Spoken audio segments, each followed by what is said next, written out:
The domestic policy of the period 1870 to 1920 is dominated by the response of society to industrialization and the growth of big business. We have already touched upon how the labour movement responded to the needs of the workers in the factories. But the first major push for reform was a rural movement where farmers joined forces to make the government respond to the declining fortunes of agriculture. This movement was called populism.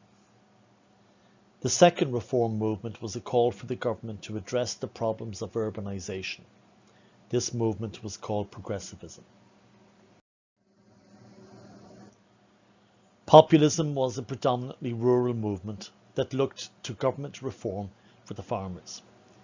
We already touched upon Munn versus Illinois, where farmers sued the railroad companies for charging exorbitant prices at their grain elevators during harvest time. This was only one problem faced by the farmers. Because of mechanization in agriculture, more crops could be grown, so prices went down. Sometimes farmers resorted to destroying crops to keep prices up. The constant cycle of debt, where farmers borrowed money to buy stock or plant crops and then had to wait for the harvest to pay it back, would sometimes break down in the bank's favour if prices were low or bad weather intervened. Machinery too cost a lot of money, and farmers had to borrow money at higher interest rates to purchase it. The Grange was the first farmers' movement established in 1867. It formed cooperatives where farmers owned part of the grain elevators or the storage areas. The Grange was succeeded by the Southern and Northern Alliances.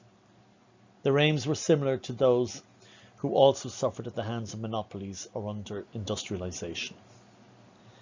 They knew that to survive they needed an end to laissez-faire and government regulation of big business.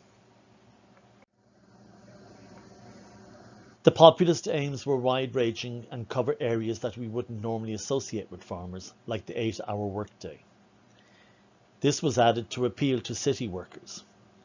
Likewise, restriction on immigration also appealed to the unions in the cities.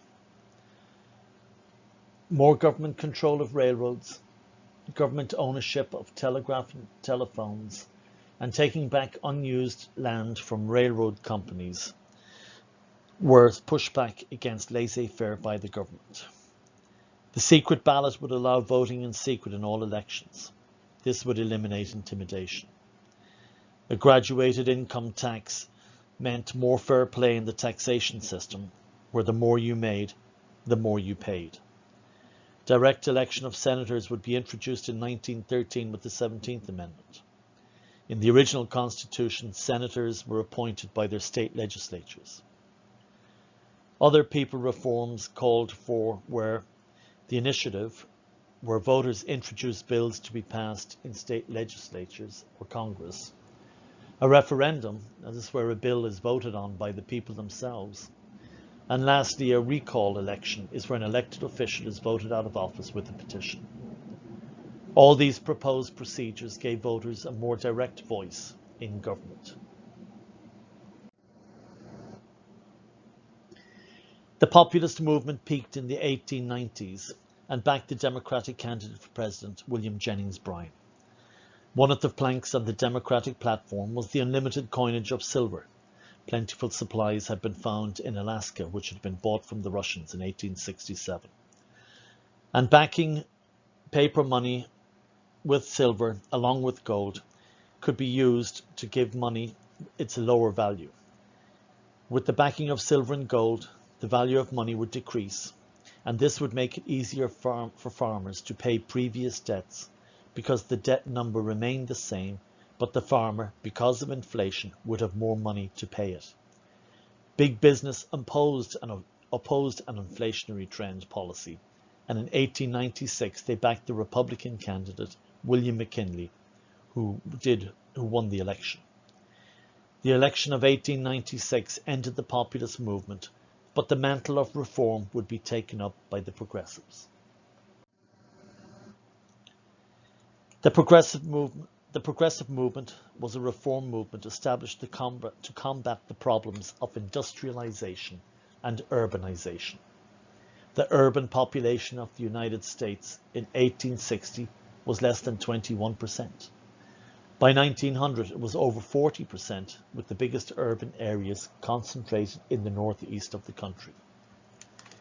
The Progressives were from the urban middle class, a burgeoning group following industrialization, and it was they who led the battle between the two philosophies, America being a land of opportunity versus laissez-faire or social Darwinism, survival of the fittest in business. Who were the Progressives? They were made up of four main groups: intellectuals, religious groups, women, and muckrakers. The intellectuals advocated a philosophy of pragmatism, that is, a practical approach to the everyday problems of industrialization. Natural law was not definitively set in stone, they argued, and as society changes, so should laws. Their go-to book was Walter Lippmann's Drift and Mastery, that argued for reason and science to be used in tackling modern problems. Religious groups preached a social gospel where the church should take an active part in changing society for the better. Women were now playing a greater role in society too.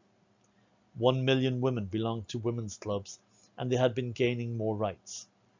They were now allowed to make a will, and 5 pioneering Western states had given them the right to vote. Working with volunteer groups, they got to see the enormous negative impact of industrialization on the poor in the cities. Lastly, a group of writers called the muckrakers, a name coined by Theodore Roosevelt, wrote books and articles and exposés on the chief culprits of the age of industrialization. Tarbell wrote an exposé on the Standard Oil Company. Lincoln Steffens wrote on the cities, as did Jacob Riis, whose book, How the Other Half Lives, was illustrated with horrific pictures of the slums of New York. Upton Sinclair's The Jungle drew attention to the horrors of the meat business. We recall from the previous lecture that many American soldiers during the Spanish Civil War had died from eating contaminated food packaged in tins by the factories that Upton Sinclair describes in his book. We can break the progressive aims down into the usual 3 categories: political, economic, and social. Some of their aims overlap those of the populists, so reform movements of the late 1800s had similar goals. Politically, progressives aimed to curtail the power of political machines like Tammany Hall in New York City.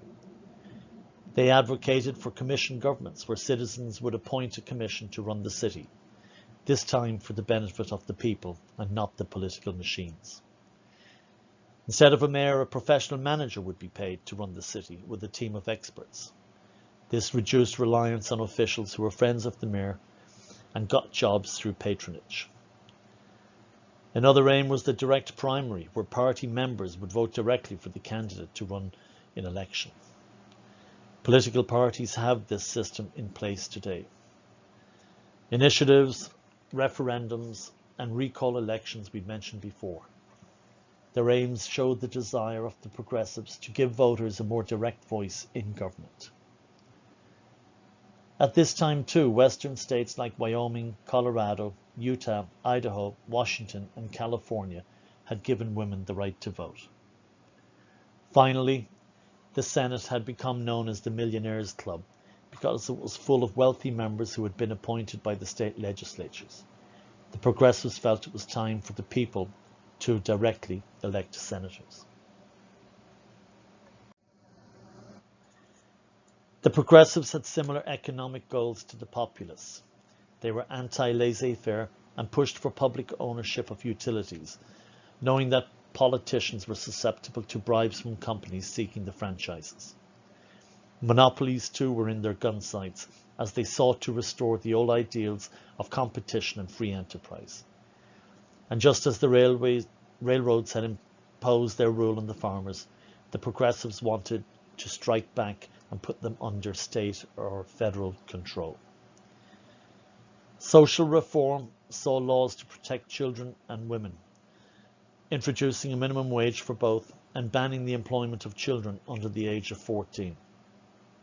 Also, workers' compensation, a fund that was paid into by employers for workers who get injured on the job, was proposed. Maryland was the first state to introduce workers' compensation in 1903. The three progressive presidents were Theodore Roosevelt, William Howard Taft, and Woodrow Wilson. Of these three, it is Teddy Roosevelt who cast the biggest shadow. The password today is "Wish you were here." I repeat, the password today is "Wish you were here." Roosevelt was born into a wealthy family in New York, and working for New York City, he saw firsthand the ravages of industrialization on the city. As a Republican, he upset the conservative branch of the party, who had backed McKinley's policies of laissez-faire. McKinley, on election, unfortunately for big business, was assassinated, and Roosevelt became president. He waited until he was re-elected in 1904 before he unleashed his program of reform, the Square Deal. It covered 6 areas: trust busting, labor, railroad regulation, food and drugs, conservation, and banking. In trust busting, Roosevelt had seen the Supreme Court side with big business and rendered the Interstate Commerce Commission powerless. Roosevelt went on the offensive against a railroad trust, and the Supreme Court ruled in his favor in Northern Securities Company versus the United States, which ordered the trust to be broken up.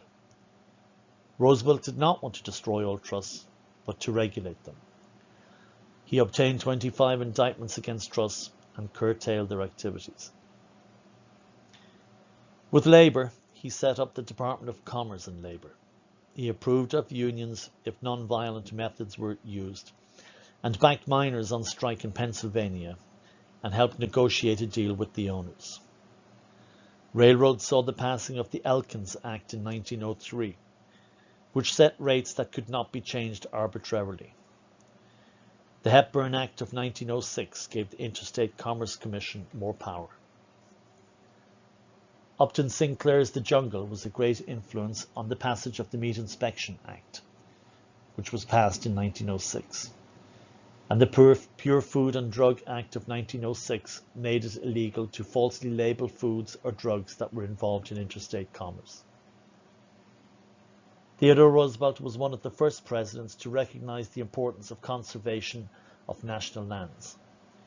The Newlands Act of 1902 set up a fund for and a national service to reclaim land that had been denuded of its natural resources, and to protect wildlife and scenic areas. Finally, banking. After a financial panic in 1907, Theodore Roosevelt pushed for the Aldrich-Vreeland Act of 1908 that allowed banks to issue more currency in times of financial difficulty. William Howard Taft really should wear the mantle of trustbuster, because he dismantled 2 times the number of trusts Roosevelt did. During his presidency, the Mann-Elkins Act was passed that regulated telephone and telecommunications companies. Today, T-Mobile and Sprint just merged, but only after close government scrutiny, which decided fair competition would remain between the remaining companies. Under Taft, the Department of Commerce and Labor was split in 2, and Taft created the Children's Bureau to enforce laws regarding the employment of children. The 16th Amendment and 17th Amendments were passed during Taft's tenure in office, the latter fulfilling an aim of the reform movements, the direct election of senators. This gave the people a bigger say in government and broke up the Millionaires' Club. Today, however, about half of the 100 senators are millionaires, so being rich greatly increases your chance of being elected to the Senate. Woodrow Wilson is the last of the progressive presidents, and there are 5 major parts to his presidential program, the New Freedom. The Underwood-Simmons Act lowered a previously high tariff, the Payne-Aldrich tariff. Wilson felt a lower tariff would encourage American manufacturers to improve their product and lower their prices. Perhaps the most important part of Wilson's New Freedom was the creation of the Federal Reserve. This is a banking system for banks that sets the amount of currency in circulation and the cost of borrowing money. The Federal Reserve sets the prime rate of interest, and today it's 3.25%. This 3.25% is what it costs banks to borrow the money from the Federal Reserve. When the banks loan that money to the customer, they charge prime plus 1 or prime plus 2 or whatever it may be. Today prime is 3.25%. So if you walk by a bank and the sign says prime plus 2, that bank is charging 5.25% to borrow money. It is important to remember that the Federal Reserve is not a part of government. It's a separate bank. The money in it does not come from the government. In senior year, you will study more on the Federal Reserve System. Under Woodrow Wilson, the Free Trade Commission was established, and it protects the American consumer. The Federal Trade Commission, I'm sorry. It was the Federal Trade Commission who looked at the T-Mobile Sprint merger to make sure it didn't hurt American consumers. Today it has a website, ftc.gov, and people can file complaints against companies for unfair practices. Wilson was pro-Labour and pro-farmers. The Clayton Antitrust Act of 1914 exempted unions and farmers' organisations from its measures. And the Smith-Hughes Act of 1917 matched dollars spent by farmers on their farms. This helped farmers in difficult times. And under Woodrow Wilson, the 19th Amendment was added to the Constitution, which prohibited states denying the right to vote based on sex. The 19th Amendment represented the crowning achievement of the women's rights movement, which we can date to the Seneca Falls Convention in New York in July 1848. At this convention, they issued the Declaration of Sentiments and Resolutions, basing it on the Declaration of Independence and declaring, "We hold these truths to be self-evident, that all men and women are created equal." The brainchild of Elizabeth Cady Stanton and Lucretia Mott, it focused on equality between the sexes in family responsibilities. In 1850, Susan B. Anthony would join, and as a teacher, she pushed for equal educational facilities for girls and boys. Economically, too, equal wages and job promotions were pushed for, and finally a greater voice in politics was demanded. Already tales of equality between the sexes on the frontier were seeping back to the East Coast. The abolitionist movement gave women's reform a chance to be heard, and the leaders hoped that women would achieve the same rights as the ex-slaves in the 14th and 15th Amendment. Alas, this was not to be, but it served to focus the women's movement in the post-Civil War years on achieving suffrage. Two organizations, the National Women's Suffrage Movement and the American Women's Suffrage Movement, were established with this goal in mind. But infighting and different goals harmed the movement. As we mentioned before, one of the progressive movement's main component was women. Middle-class women took on more volunteer work and saw the conditions in settlement houses in the cities. The women's club membership of the late 19th century was over 1 million, and the suffrage movement found traction in other women's organizations like the Women's Trade Union League, the Women's Christian Temperance League, and the National Consumers League. 5 Western states with an ethos of equality and individualism had granted women the right to vote, and this led to a cry in the industrial cities of the East, "Why the West first?" In England, a more aggressive movement had started, with women chaining themselves to fences and battling the police. Suffragette Emily Pankhurst had dived in front of the Queen's horse at the races and lost her life. This militant approach of the suffragettes was adopted by Alice Paul in America. The seminal year in the women's rights movement was 1917. In 1917, Arkansas granted partial voting rights to women. In New York, full voting rights were granted. And in Montana, Jeanette Rankin was the first woman elected to national legislature.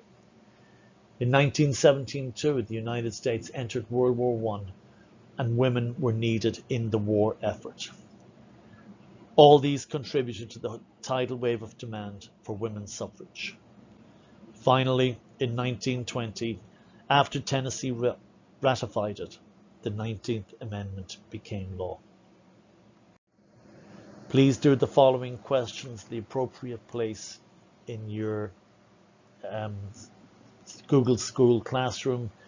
I will give you some seconds for each question. If you need more, please pause your video. Thank you.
Thank you for your time and attention today. I really appreciate your effort. This concludes our lecture for today. Thank you.